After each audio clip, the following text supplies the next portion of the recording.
Zeus, king of the gods. Young Zeus clambered up the rocks behind a billy goat. He walked the mountain ridge and stopped on the highest peak of Crete to look out over the salt, white sea that stretched to Africa. He turned and there was Gaia, his grandmother who had raised him. "You're strong enough," she said. "It's your turn." Zeus' heartbeat raced. It filled his head. It filled his whole self. He needed no further information of encouragement. His father, Cronus, had swallowed his brothers and sisters at their births. Zeus had escaped only because his mother Rhea had fooled the fear-crazed man into swallowing his stone instead. The boy had grown strong, fearsome, clever.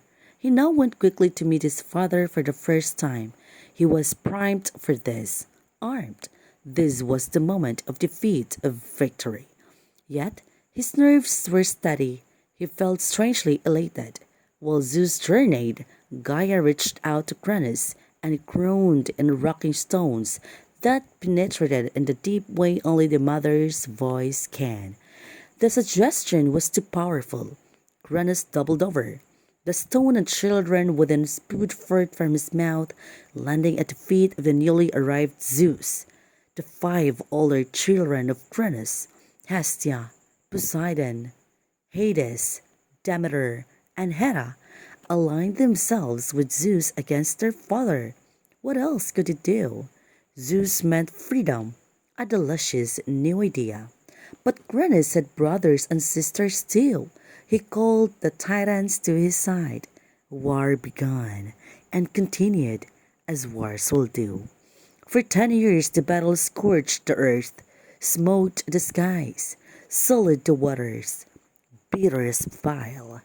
It wore away at everyone's spirits, until Gaia, the Earth Mother, who had started a life, told Zeus he would win if he deliberated her other children.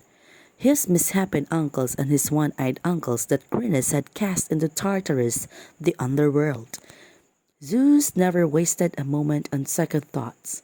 He freed the 3 brothers with 50 heads and 100 hands each. He freed the 3 Cyclops. In surprised gratitude, the Cyclops gave Zeus the spitting lightning bolt and defending thunder with which to split the skies and flame on the earth. They gave his brothers gifts too, and Poseidon they bestowed a sharp, gleaming trident with which to smite the seabeds and raise massive waves. To Hades, they gave a helmet of invisibility with which to disappear.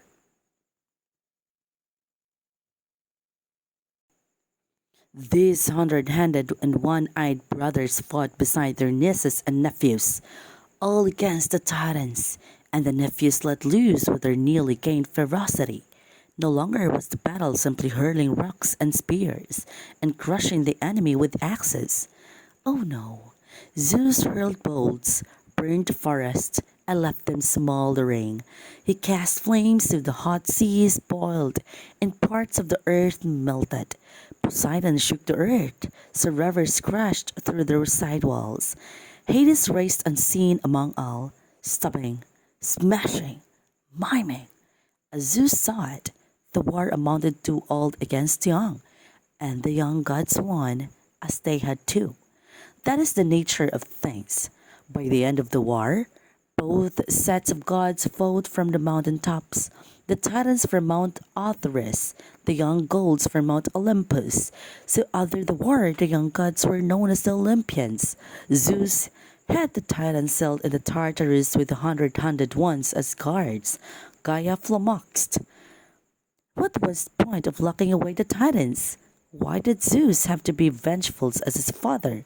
And so she gave birth to her last child, the monster Typhoon. From his shoulders sprang 100 serpentine heads with flickering black tongues uttering every noise imaginable. Human, bestial, thunderous. Typhoon's eyes flashed fire. Everyone fell back in terror except Zeus. He had lightning, a force unsurpassed.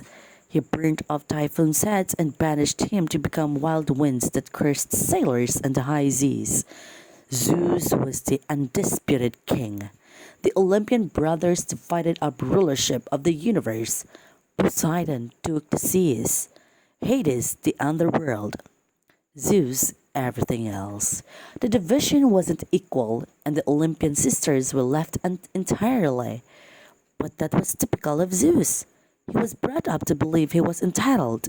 Nothing ever changed his mind.